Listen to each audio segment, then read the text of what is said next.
band, aren't they? Yay, we're working. Welcome to Foundations of Emo, hosted by Claire and Danny. Each episode we take one of our favourite bands and dive deep into their history and origins, reminiscing on our own emo roots along the way. I was saying that along my head when you said one of our favourite bands. I was like, no, one of our favourite podcasts. No. Wait. I was like, did I do it wrong? I'm like, wait a minute. No, I didn't. Don't confuse me. I'm stupid. So how are you? Any news? Yeah, Danny's booked like 12,000 gigs. Yeah, after I think it was literally the last episode. It was, yeah. I was like, there's no gigs coming up and I'm sick of it. And then I bought like 3 sets of tickets in one day. So I'm going to go see Movements, Holding Absence, and I'm going to Brighton to see Bayside. Yeah, jealous. Yes, and now I'm excited for gigs again. Yeah, because now you just literally have a full agenda. Basically. You had a big blank one there for it's a lot of June and July. Next month, the only gig I have is the Black Charade and Fell Out Boy. It sounds so weird when you say that. The tribute bands. I was Googling them the other night and it was like, the UK's biggest Fall Out Boy tribute band. I was like, are there many? Is there more than one? And also, apparently the Black Charade is the UK's biggest My Chemical Romance tribute band. Well, maybe they're the only ones, so by default. It could be. But they don't, like, dress up as them. That's what I was thinking. Do you have to, like, be impersonators? But that's what I mean. If you go and see, an Adele impersonator, she dresses up as Adele. But they're not stuff. Impersonators, are they? They're just tributes. Still, tributes usually do dress like them. Like, I mean, it looks like the Black Charade wear the marching band outfits. Yeah. But they don't, look like each of the members of the band or anything. But how would you dress up like Fall Out Boy? Look like Patrick Stump. Wear a little train cap, the little caps he wears, like he's driving a train. Or a little Trilby. He went through a little Trilby phase. And Pete Wentz. How would you dress up as Pete Wentz? Guyliner. Yeah. Lots of guyliner. Michelle. No, they just look like regular, rock bands. That's exciting. Maybe they sound like them. Yeah, well, I just want to get drunk and have a dance, to be honest, so... Michelle texted me the other day and was like, just watched the One Tree Hill episode where Peyton goes on a date with Pete Wentz. I was like, cringe. She goes, but do you love it? I was like, yeah, I love it. Oh, and we also missed a week of the podcast. Or we're a week late. Don't talk about it. People might not have noticed. Okay. Didn't happen. Never mind. Life got in the way. Yeah, it happens. But we're back, baby. We are. Yeah. I've noticed a podcast I listen to just hasn't posted for 6 weeks. And I was like, I don't feel so bad that we didn't post for 1 week. Sometimes I go and I'm like, oh, this podcast must have a new episode out today. And then I go and I'm like, nope. Yeah. Oh, well. We're here now. That's the main thing. Exactly. We're here for our Sum 41 episode. Yes. Did you like it? Listening to them? Yeah. I think I've never really listened to them apart from obviously the singles I know the back of my hand, but I've never really listened to them in my own time. And I suppose I think that I expected every song to sound like Fat Lip. Yeah.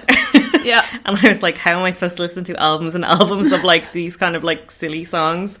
But it was better than I expected. Yeah. I don't know if I will go back and listen to them very much more. But they have a few tracks. I think they have a few bangers. When I was listening to them, I was going back and being like, oh yeah, this is actually a really good song. Anyway, we'll get into it. I think they lost their way a bit with some of the albums. They did. Yeah. Yeah. But look, they're finished now. So we don't have to worry about them anymore. Right, we kick it off. Let's go. So Sum 41 are Canadian, originally from Ontario. Their origins actually started all the way back in 1994 by Jesus. I know. The only constant member of the band, Derek Whibley, I was about to call him, Derek Whibley, and a guy called Grant McVitie, who were inspired by the likes of Nirvana and Weezer. They were originally called Casper, but as their sound moved more towards the likes of NoFX, they changed the name to Supernova, and their drummer was replaced by Steve, can't pronounce his name, J-O-C-Z, how would you say that? Jocks? Sure.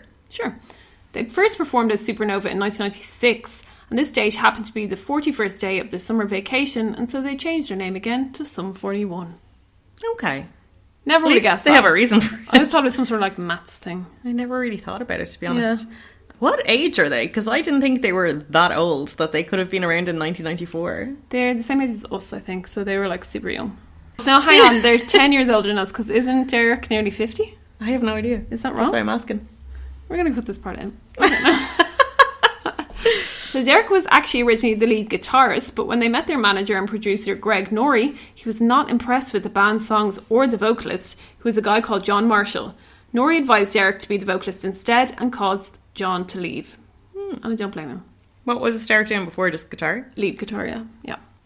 So Derek moved to lead vocals and rhythm guitar. The other members at this time were Richard Roy and Dave Baksh. However, the band was involved in a bad car accident early on, which caused Richard Roy to leave. He was replaced by Jason McCaslin, who is in the band to this day. He is the guy who's called Conehead. Oh. Do you know why he's called Conehead? No. Because apparently he used to eat a lot of ice cream cones. Cool. I feel like that's the type of band I've always felt like some 41 are. Yeah, definitely. That same year, they opened up for Len. Do you remember Len? Yes. If you steal my sunshine. Only that one song. Do you know they're twins? I don't You know remember? idea who's in that band or anything. It's just like a girl and a guy, but they're also from Canada, but apparently they're twins. Oh. Which is it kind of weird, because I always thought the video was a bit, like girlfriend-boyfriend.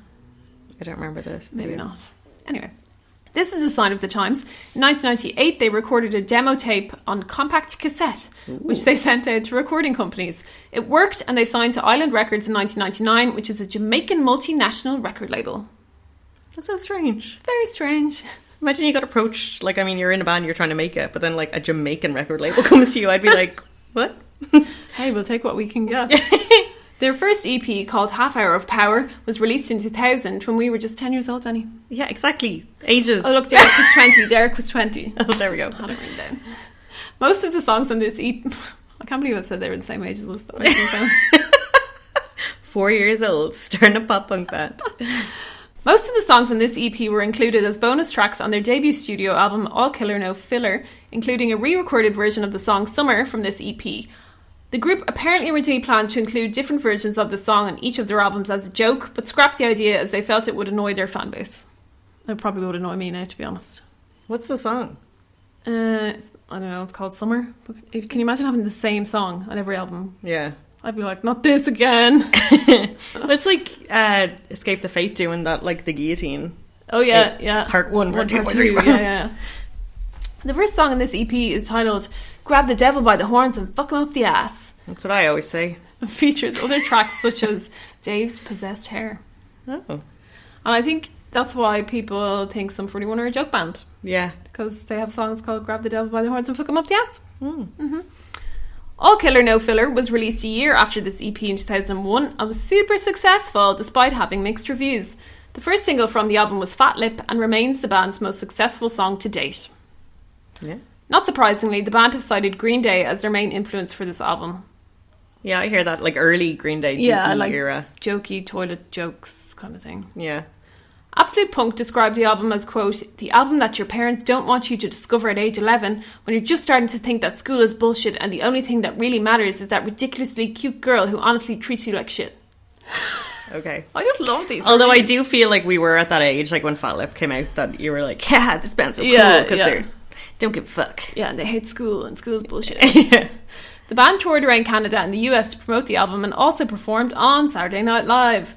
From the initial success of the album, Derek stated that it led to him to immediate embarrassment, stating that, I've always felt it wasn't that great, if I'm being honest. At least he's honest. All Killer No Filler was among the top 20 best-selling albums by Canadian bands between 1996 and 2016 in Canada. The name of the album comes from a comment from an engineer working in the studio and their initial reaction to the songs. I know when I was listening to it, I was thinking the name of it is All Killer No Filler. And I can't remember if I was thinking, oh really, there is no filler on this album, or if I was like, that's ironic because I feel like there's loads of filler on this album. I know I felt one way, but I can't remember which way it was. I remember reading when I was writing this and I was like, God, that's a really harsh comment by that engineer. And then I copped and I was like, no wait, it's all killer, no filler. Yeah. It's very confusing. The album was produced by well-known pop punk and punk rock producer Jerry Finn. His work includes Green Day's album Ducky, Blink 182's Enema of the State, The Offspring's The Kids Aren't Alright, and Alkaline Trio's From Here to Infirmary, to name a few. On a very sad note, Jerry Finn suffered a massive heart attack and stroke in 2008 and died aged just 39. Jesus. His legacy in the punk rock world is clear. I know. Never heard of him. That's really young though, 39. Only 39, yeah. There's only a few years left. Fuck. What have we done? We haven't produced any good albums. We've produced a podcast. Oh yes, we have. Yeah.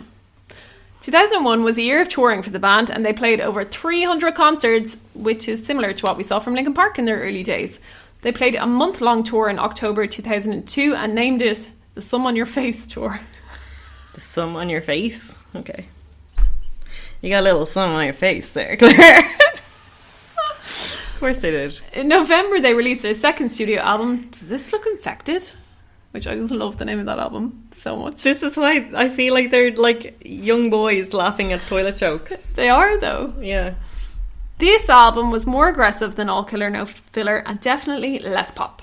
I felt like this album was just kind of less toilet humour. Yeah. No, it actually... a couple tracks in this one. I like trying to be more serious with their themes and like, you know, what was that song? What's that one? Everybody's got their problems. Okay, sure. Derek Whibley, I can't say his name. Derek said of the lyrics, quote, "A lot of stuff happened in the past year that opened our eyes to new things. When we were writing the last record, everything was so happy-go-lucky. Now this time we've seen a bit more and our eyes are opened up a little bit. The Hell song," which I think is the song I was just singing, "is about a female friend of Sum 41 who contracted HIV. Still Waiting was written after the September 11 attacks, and ANIC is about Anna Nicole Smith and stands for Anna Nicole Smith is a CUNT. Wow. I didn't get that when I listened to it. No, and this is just so random. Apparently they hate her. Okay. Like, for some reason they just had this absolute vendetta against her. Did they know her personally? Like, or is this... I don't know. Seems insane. They stopped including it in their set list after she died of an overdose in 2007. Also wild that they have a song about 9/11. Yeah. Did not know that. No. The cover of the album is the band's drummer Steve dressed as a zombie. The album was almost delayed being released as they couldn't come up with a name for it until one day Derek just came up with the "Does This Look Infected?" and they all laughed and said, "Yeah, that's what we'll call it." Wow. The album debuted at number 8 on the Canadian album charts, and despite receiving positive reviews, it was not as successful as All Killer No Filler. The band again began a long tour to promote this album. I actually really like this album. Yeah, I thought that album was good. When I was listening to that, I was like, oh, it's not as toilet humoury as I thought it was going to be, and you can have a bit of a bop. And for some reason, I always thought this was their first album. All Killer No Filler came after. I don't know why I had that vibe. No idea. The only thing I remember from those days is that song "In Too Deep" being played constantly on MTV. Constantly. And then the bit where the guitar kicks in and around comes raising up out of the pool. Yeah. In 2004, they took a break from touring and travelled to the Congo with War Child Canada to film a documentary about the country's civil war. Absolutely random. So random. Like, of all the bands. I just didn't see that coming. So weird. 2004, so they were what age? 24? No, absolutely made that up. Yeah. Yeah? Yeah. In it, right. Days after they arrived, fighting broke out near where they were staying. Speaking about the experience, Derek said the UN gave an update about how everything would be fine and the band expected they'd be able to evacuate the next day. However, they woke up at 5 a.m. to the sound of gunshots. They all had to hide in the bathrooms and on the floor until 6 hours later when they and the rest of the civilians were taken to safety thanks to a UN peacekeeper named Charles Chuck Pelletier. Chuck was subsequently awarded the Medal of Bravery by the Governor-General of Canada for his actions, and Sum 41 decided to name their third studio album Chuck in honour of him. Oh, that's Isn't cute. that so cute? Didn't know that. I did not. That's I think a I did wild know that. story, though. Like, why were they going to film this just so random in the Congo? It's civil war. I didn't know there was a civil war there. Did you? No, but I've got quite a few clients from there, so Tell them to listen to this album. I was feeling that they were like fleeing something. Yeah. I don't know. Chuck was released in October 2004, with the band citing Metallica and Iron Maiden being the main inspirations for the album's style. Did you get that vibe? I can't remember, was it this album? It might have been that, like, I felt like the songs all sounded like they were different bands. And I was like, I don't know if my ear just, like, tries to hear different bands. Yeah. Or if they actually sound like it. But, like, I felt like one song was a bit Linkin Parky, and then I felt another song was a bit like something else. So maybe it was that. But I thought it was a bit weird. But I like the album. I remember this album, and it felt like it was that Green Day era where they're trying to be like American Idiot, you know, talking about the government and we hate the government. But I do actually like this album. The album was notably their heaviest yet, with Decoy Music stating, "For the most part, it's obvious the band has grown up." Other reviews said that the band had never sounded more determined or cohesive. It was a commercial success, selling over 5 million albums, and won a Juno Award in 2005 for Best Rock Album of the Year. But this is one of these albums as well where, you know, when you listen to it, you can remember certain things in your life, or like times in your life where you were and stuff. And I remember I was in secondary school and I was like having a fight with my best friend. Do you know what I mean? I was like listening to these songs and like... What's the government? Fuck the government, fuck you. Up until writing this episode, I had actually never heard a song, Sum 41 song that came out after this. Oh, really? Like literally I stopped at this. Yeah. And I couldn't name one song after this. Could you? No. But I mean, I never listened to them anyway. They were just never a band for me, so... Yeah, they were just lost in the same era as like with Charlotte and Simple Plan. After a certain album, it just goes whoop for me and I forget them. So 2004 was also the year Derek started dating fellow Canadian Avril Lavigne. Apparently he got a lot of shit from fans because she was considered pop by them. And he was like... She got so much shit, like, from the day she came out. Yeah. People would literally go up to him and be like, she is awful. And he's like, cool. But, like, so what if you don't like her music? What does that mean he can't date her? Yeah. Like, that's crazy. So Avril was only 17 at the time they met, but the pair were in the same social circles as they were both in the Canadian music scene. So they dated for around 1 year when Avril was 19 and Derek was 23 before becoming engaged and tying the knot in 2006. She got engaged when she was 19? Yeah. Yeah, well... And I was looking up wedding photos from this and they're actually so cute. They must be like babies. They look so cute in it. So there was another big event for Sum 41 in 2006 when Dave announced that he was leaving Sum 41 to work with his new band, Brown Brigade. Wow, okay. Great name. He cited creative differences for his departure as they usually do, and his new band had a more classic metal sound. He claimed to still be on good terms with the rest of Sum 41. Derek confirmed Dave's departure the next day and said they would only be replacing him with a touring guitarist who would not have any decision-making power in the band or be in the videos, photo shoots or albums. Which is a very firm approach to take. It's a bit rough on your man coming in, like. Yeah, so they hired a guy called Tom Thacker who was in a Canadian punk band called Gob. What a name.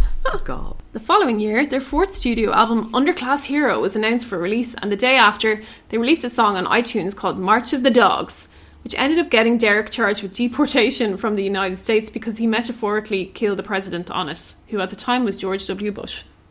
Wow. That's wild. Isn't it? I think it just dropped off, though, and people gave up. I'm like, do we really care this much about it? No. So they posted 2 songs from the album on their MySpace profile and released the full album in July 2007 through Island Records.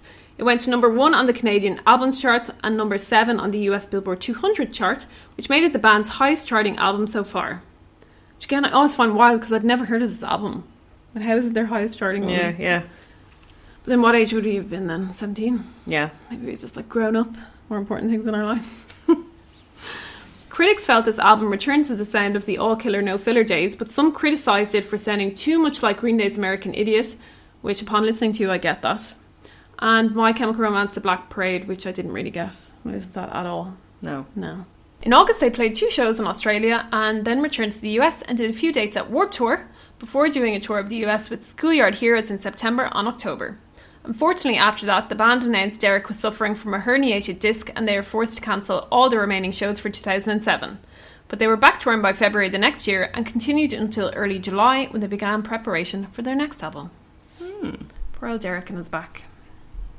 Was this when he was like having a bad time though? Or is that coming later? It's like many bad times. Okay. Like many bad times. But I know I was just thinking, I was like, I wonder if they're just saying that it's a disc. Oh, yeah. No, it actually was a disc. Yeah, because I was there. Yeah.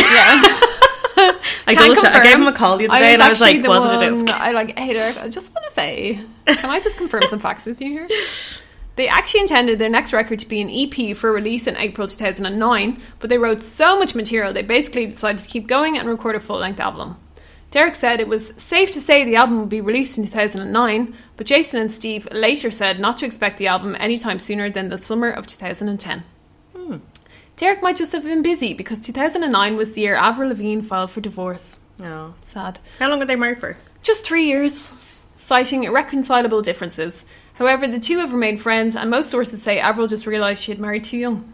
Exactly, yeah. She was like between the age of 19 and 22, like, how different were you? Yeah. But they are still friends, apparently. And Derek and his wife dressed up as Avril and Chad Kroeger for a Halloween party. That's so funny. Chad Kroeger made some comment, but I can't remember what it was. Well, it was some like trying to be cool comment. I think it fell flat. Yeah.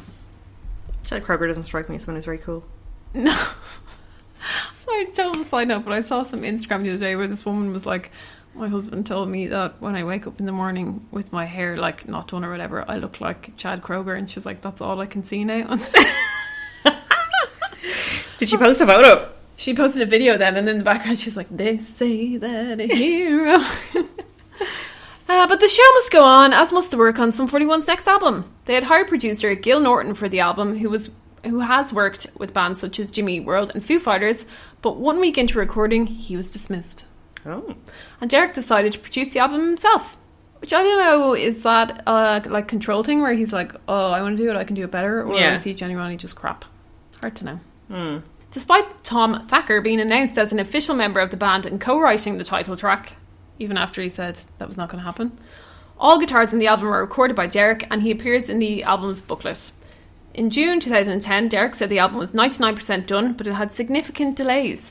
They had announced they would release a 12-minute snippet for free on their website, but the label stopped this from happening. I think you want to discuss that beforehand. 2 months later, Derek was hospitalised when he was attacked in a bar in Japan by 3 unknown individuals. Oh. Yeah, he was just like literally set upon by 3 men, and they've never caught them. Is it because of who he was, or is it just like, Don't know. just really random? It was never, I think it was just like super random. An MRI scan showed that he had herniated a disc in his back for the 14th time. 14th time? Yeah. Man, I think I just lie down for the rest of my life. Yeah. So he was obviously advised against performing, but performed with Sum 41 the next day. Yeah. After the Japan shows, they were due to play some dates at Warped Tour, but they wisely pulled out of them, posting on their website they were postponing all touring indefinitely while Derek received treatment. Yeah. Fair enough. But like, I can't believe he got attacked and then played the next day. That's insane. And like, it's not like they can just stand still for their show. They have to be like jumping around a little bit. The album saga continued though, with Jason saying that December that the album had been ready for months, but again it was Island Records who decided to postpone the release until after Christmas. The album was called Screaming Bloody Murder, and the title track was released in February 2011, with the full album being released in March. There did appear to be some difficulties alluded to with the label throughout this release, with the music video for Screaming Bloody Murder never being released due to its content, and difficulties with the label. From what I could gather, the label basically deemed the content as inappropriate and politically incorrect. Oh. I think there was just a lot of like gore and blood and people being like stabbed and all. This album was so weird. Do you know, it reminded me a lot of Panic at the Disco in a way. It was very like theatrical or something. Oh yeah, I can see that. This song, it was just a bit of an oddball to me. Yeah, it was like, very what? strange. Because I kind of, I listened to them all kind of back to back, and I was kind of like, the first few kind of, they matured a little bit, and I was like, oh, I'm kind of like not finding it as bad as I thought I would. Then this was on, I was like, what is this? Yeah, it's kind of like they were going with the theme, and then this happened. The song Baby You Don't Want to Know was written and recorded by the band at the last minute for the album, and Derek funded the recording of it because Island Records refused to pay for any more songs on the album. Like, I don't know what song that is in particular, but is it good enough that you'd have to fund it with say, your own money to be like... He thought it was. That's why I'm kind of like, is Derek just really like... Yeah, it does controlling? sound... He wants control. Yeah. They did manage to shoot a music video in February 2012 for the song Blood in My Eyes, which was the third single from Screaming Bloody Murder, and at the end of that year they did a 10-year anniversary tour for Does This Look Infected? Oh, before it was cool to do an anniversary tour. Exactly. But again, while touring with Billy Talent in April 2013, Derek injured his back again, and they had to pull out of the remaining tour dates. That same month, drummer Steve announced he was leaving the band, leaving Derek as the only remaining founding member. In his statement, he gave no reason for his departure and simply thanked all the fans. However, it's been said that Screaming Bloody Murder didn't do that well commercially, and the band had started to struggle to sell out the kind of venues they usually would, and this led to tension between the members. I read something where I think they were in Paris, and they were in a venue, and they looked out, and there was literally no one there, and they were like, what the hell? God, like, that's that so must be awkward. so heartbreaking to be like, how have we like toured with all these bands, sold out shows, and now we're like struggling to fill anything. That's worse, is that you have experienced like massive venues and everything, and now it's just like dwindled down to nothing. So things were quiet for a while, and in May 2014 it became clear why. Derek posted to his website explaining that he had liver and kidney failure due to excessive drinking. He had collapsed on his kitchen floor and spent a week in a coma as the doctors detoxed his body from alcohol. They told him he had a 50-50 chance of surviving, and one more drink might kill him. Jesus. Do you remember this photo? Yeah, the photo of him. I remember seeing this photo and being so sad because I was like, he's dying. Like, he's going to die. Like, and he's he so really young. looked like he was on the way out. He looked awful. And I don't know if it was like the filter on the photo or if he genuinely was that yellow. But he just looked horrendous. Apparently when he collapsed, he literally was in the middle of pouring himself a drink and then just collapsed. His body was like, no, you don't. Not today. He was released 2 months later and had nerve damage in his feet so bad that he said it felt like he was walking on broken glass. He was slurring his words and was unable to form complete sentences, and his motor skills had deteriorated so much that he could barely hold a guitar. It took him months before he could strum a chord naturally again. His excessive drinking was due to him self-medicating with alcohol to try and cope with the pain of his back injury. I was actually thinking that, to be honest. Once you started talking about all the back injuries, I was like, I wonder if that's how he ended up relying on alcohol. Yeah. Because that can't be good. Because oddly enough, he had been prescribed OxyContin, but he didn't want to go on them because he was afraid they would make him loopy and he wouldn't be able to perform. So, like, he wasn't worried about becoming addicted to them. He was worried that it would affect him performing, which is gas. But he thinks that alcohol would... Yeah. He said the pain was sometimes so bad he couldn't even focus on talking to anybody, so instead of a cup of tea, he started having a glass of wine and it spiraled from there. Man after my own heart. So he said, like, one day he was, like... in the morning, instead of having a cup of tea, he like had vodka, and that's just that was it. Yeah. Jesus. I cannot imagine waking up in the morning and wanting vodka. I want vodka at any time of the day. Yeah, I never want vodka in my whole entire life. A mimosa, maybe, for breakfast. Oh no, I'd go for that, yeah, but like... When he came out the other side of his recovery, the rest of the band was there waiting for him. They launched a Pledge Music campaign in July 2015 for their next album, and their comeback show was the same month as the Alternative Press Awards. Dave joined the band on stage 9 years after his departure. Aww. Yeah. The performance also introduced their new drummer, Frank Zummo. Dave was confirmed to have officially returned to the band the following month, and at the end of that year they teased 2 new songs on their Instagram profile. On New Year's Day in 2016, Derek revealed their 6th album was nearing completion. They also made the return to Warped Tour that summer. So imagine like nearly dying and then coming out of it and your friends are like, it's Grandma, what's it going to play? We're back, let's go. That's cute. It was all a trick to get Dave back, all of it. Dave, leave Brian Brigade. Having fulfilled their contract with Island Records, Sum 41 were now signed to Hopeless Records. The album, called 13 Voices, would be the first to feature their new drummer and also guitarist Tom... I can't say his name, Tom Thacker. That's so hard to say. I'm just going to call him Tom. It was also their first album as a 5-piece band, as they now had 2 lead guitarists when Dave returned. They released their first new song in 5 years in June 2016 called Fake My Own Death, and the album followed in October. It debuted at number 22 in the US and was their first top 20 album in the UK since All Killer No Filler. I like that they kept the other guitarists and they weren't like, well, Dave's back, so you can fuck off. That would be so awkward, especially when they said, no, we're not going to make them a permanent member of the band.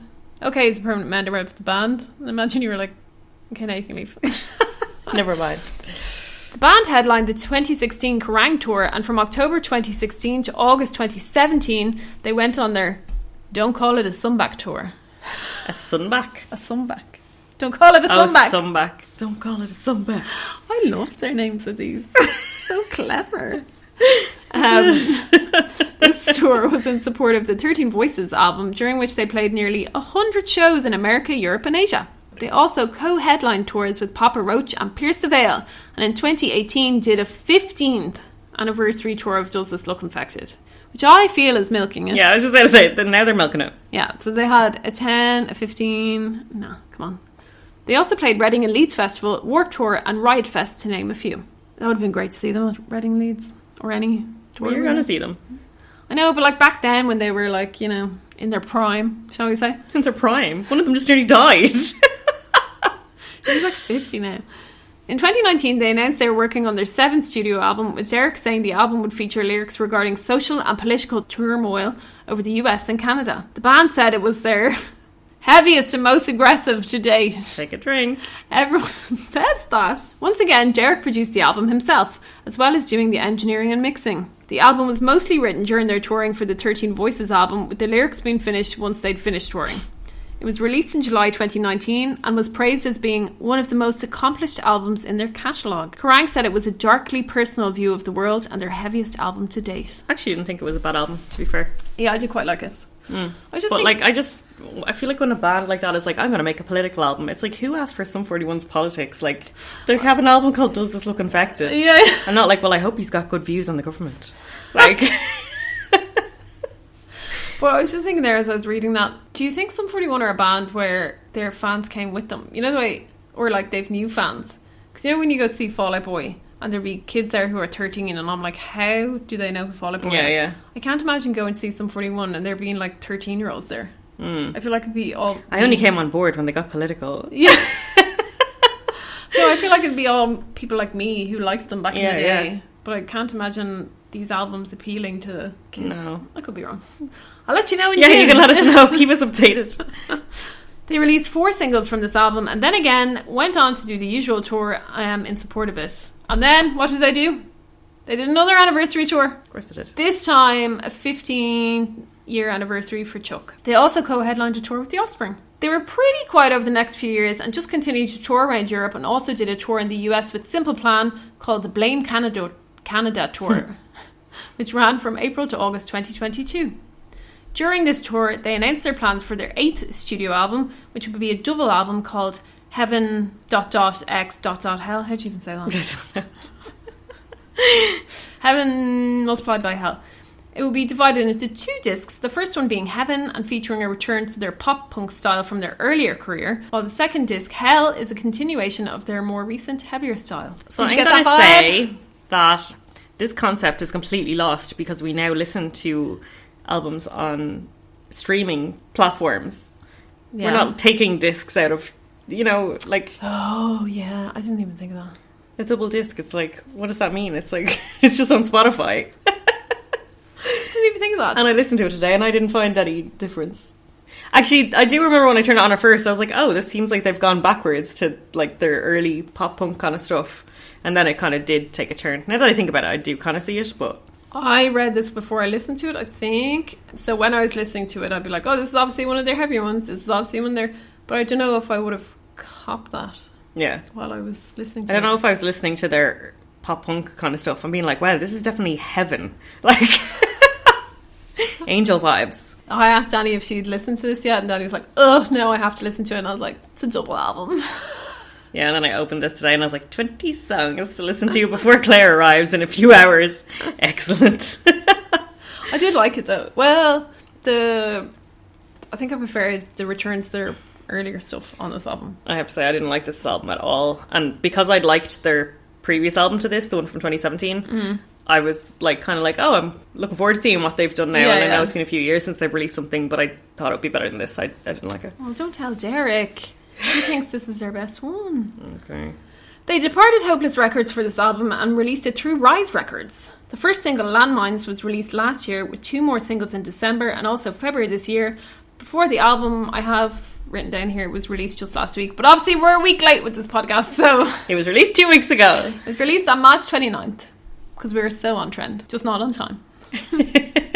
Sadly, though, last year Sum 41 also announced that after 27 years, they would be disbanding following the release of this album and a worldwide headlining tour, which I'll be going to this June. Which I will not.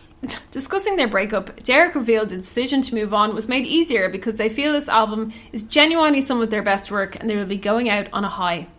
He said he had given Sum 41 1000% of his focus and he just didn't feel like he had much more of that in him to continue past this record. And who can blame him? Because at the end of last year, Derek came close to death yet again when he was hospitalised for COVID-19 and pneumonia, which led to heart failure. Oh, Jesus. His wife, Ariana Cooper, made the announcement in an Instagram post, but luckily he seemed to recover quickly and was actually discharged a day later. So it's I'd not say so his bad. body's fucked from like all the years of Literally. abuse, so anything could take him down. But apparently as well, I'm going to take him down. Apparently this was the second time he almost died from pneumonia as well. So there was some time in amongst there where the doctors were like, you're going to die from pneumonia. And he was like, yeah, whatever. And then when he nearly died from alcohol, when they told him, like, you're going to die from this again, he was like, nah, not again. I know myself. I'll see it through. But there's a little photo of him going into the back of the ambulance and he just looks so cute and sad and old. Yeah. So Sum 41 will play their final show in January 2025 in Toronto, which seems very fitting for the Canadians. And that is it. That's it. Yeah. No controversy or anything? So do you know what? I didn't look it up because I didn't want to know any controversy. That's not how it works. Not that I didn't want to know, but I just feel like he's been through so much. I don't want to know if he's a pervert. On top of everything else. I did actually look for someone. I actually couldn't find any. So there's a lot of stuff out there about like what the other band members have done and stuff, but there's nothing interesting really whatsoever that we can find on the internet. So either they have done or they're very good at covering it up.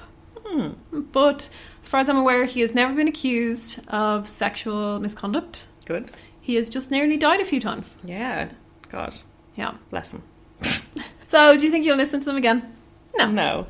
I mean, if I'm on a night out and Fat Lip comes on or In Too Deep, like, I always have a bop. I always have, I always will. Yeah. But, like, I'm never sitting at home being like, I want to listen to Fat Lip. I think listening to them, it made me realise how they're not a joke band. Yeah. I think I was surprised by that. Yeah. And they probably are, again, it's a bit... Well, no, I always knew Linkin Park were, like, super talented. But, like, all this going on tour and... going to film a documentary in the Congo and all, and like he was nearly deported and then he nearly died and all. It's like, oh, like they actually have been through a lot, and there's probably more to them than just like grab the devil by the horns and fuck him up the ass. Yeah, that's fair. I think like I was saying, like we were saying on the last episode, that maybe I'd get a ticket to the gig after listening to them. And to be fair, like I probably would have, except for all of the new gigs that have been announced that I'm really looking forward to. So now I'm not so like, I'll go to anything. Because there's something real grim and be like, please don't die, Derek, before I go see you. Thanks. Hopefully he doesn't get pneumonia again. Or herniate another disc. Like, isn't that wild how many times he's hurt his back? I just think I'd stop moving. Yeah. Rather than go through that again. Like, I can't remember. I feel like when I read it, it was like something in the 30-something times he's actually done it. Like, oh, stop. Just sounds so sore. And then going on stage after is insane, like. Which is, but that's, so I know I'm saying, like, oh, is he just really controlling? I think he probably just has such a good work ethic that he's like, I have to work all the time, and like, no, I'm not going to cancel this. Obviously, I have to go on stage and do X, Y, and Z. You know, but I feel like if you had some other kind of illness and the doctor was like, I recommend you don't play tomorrow, you'd be like, okay, but then you're like, I actually feel fine. Yeah. But like, I don't think you can feel fine when you have a herniated disc and you're going on stage to jump around. But then he was probably drunk the whole time. Yeah. Yeah. Fair. So, songs. Can't remember the names of them. Let me look it up. Do you want to do yours while I look them up? Yeah. So, which one did we do first? Song on repeat? Sure. My song on repeat is the Hell Song, which is that one that I'm singing there. Oh, yeah. This happened to you. My song on repeat, is it called It's on Chuck? Tell you now. Pieces. No. I tried to be perfect, but no. Some 42. I typed some 42 instead of some 41. Is it called No Pressure? No Reason. Sorry, No Reason. Yeah. That's a good one. Yeah. I really liked that when it came on, and I was like, is this a single? And I was like, I can't remember, but it seems familiar, and I listened to it a few times. So I was like, this is a good track. Yeah, I really like that one. And my song to skip is also from the Chuck, and it is called Slipping Away. Oh, I quite like that. I kind of felt bad. I was like, he's been through some shit, and it's probably like a really deep song for him, but like it just makes me want to. Is that the one where it's like, carve my eyes out? Falling apart? Yeah. Yeah, so when I was saying about my whole feud with that girl in my class in school, I remember like literally driving somewhere with my parents. Would I have had this on a Discman at this stage or an iPod, and like looking out the window and being like, I'm falling apart. Very deep, very deep. I like My song to skip is actually after a new album, and it's that single Landmines. It just doesn't do it for me. I heard it and I was like, nope, don't And like their it. cover of Paint a Black, Jesus. Oh no, terrible. There's no need for that. I just feel like any band who tries to cover those songs is just don't There's do just it. no need. Just don't do it. There's no need. No need. The song exists. It's a classic. We don't need to try and make it our own. Like, just stop. Actually, when I was driving back from the wedding, Owen had a playlist on. Good playlist on, I would say. But what kept coming on was a Day to Remember's cover of Since You've Been Gone. I was like, no, turn it off. I hate it. Oh, I love that. Oh, what have you got for me? Okay, so our next episode is an interesting one. We've only 5 albums to listen to. Okay. But it's spread over several bands because the next episode's going to be... Oh no, I know what you're going to say, I think. What are you going to say? Brody Dahl. Oh! So we're going to do The Distillers and Spinneret, and then she has a solo album. I love the Distillers. So do I. I'm excited to listen. Oh, there's dirt on this as well. There's so much shit going on. And like, I've started writing the episode and I've already learned so much and I'm like, oh my god. So, it's going to be That's good. exciting. That's a good one. Yeah, I'm excited. And I've never listened to that. Spinneret ever. Neither have But I. I love the Distillers. Oh, I love the Distillers. I think Distillers have 3 albums. Spinneret have 1, and then I think she has 1 they only solo have album or 3? something. Yeah. Oh, I just thought So it's not a lot of music to listen to, but it's just like we're going to have to... I'm okay with that. Okay, a good one. We can still be friends. Oh, good. Imagine the end of the friendship. All these years. Fuck that. Yeah. That's our episode. We've done it. We've done it. It only took us 3 weeks. 3 weeks, but we got it done in 45 minutes. Woohoo! Like pros. So guys, if you would like to follow us on Instagram, you can. What are we? Foundations of Emo on Instagram and TikTok, and Foundations Emo on X, which we don't use, but you can still follow us. You can still follow us. Let us know what you think of Sum 41. If you have any band suggestions that we should do that have controversy, preferably not perverts, because, you know, sick of that. Let us know as well. And let us know if you're going to the gig that I won't be at, but Claire will be there. I'll be there. See you there. Okay, thanks. Bye. Bye.